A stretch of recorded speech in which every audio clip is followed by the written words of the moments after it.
আমার হাতে যে কন্দ দেখতে পাচ্ছ এটি হচ্ছে রজনীগন্ধার কন্দ, আর এটিকে আমি রোদে শুকিয়ে নিয়েছিলাম একদিন। এরপরে এটাকে আমি আজকে প্রতিস্থাপন করব। কিভাবে প্রতিস্থাপন করব চলো দেখে নিই।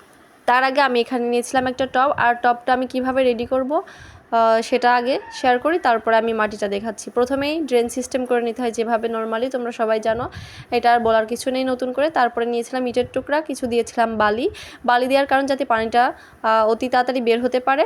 এরপরে আমি টবটাকে রেডি করলাম। এখন দেখাবো মাটি কিভাবে তোমরা রেডি করবা।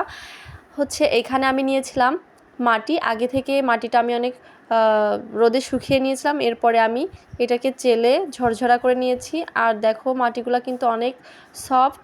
আর এর সঙ্গে আমি নিয়েছি গোবর, নিয়েছিলাম কোকোপিটের বদলে কাঠের গোড়া। ভালোভাবে মেশাতে হবে। এটা ভালোভাবে মেশানোর পরে আমি টবের মধ্যে বসাই দিব। যখন টবের মাঝ বরাবর মাটিগুলা দিয়ে দেব তখন কিন্তু আমি কন্দগুলা বসাই দিব। কন্দগুলো বসানোর পরে আমি আবারও মাটি দিয়ে দেব। তোমরা যতদূর পারবা কন্দগুলা ঢেকে দিতে। যেহেতু আমার কন্দগুলাও ছিল অনেক লম্বা লম্বা, এই জন্য এরকম বের হয়ে আছে।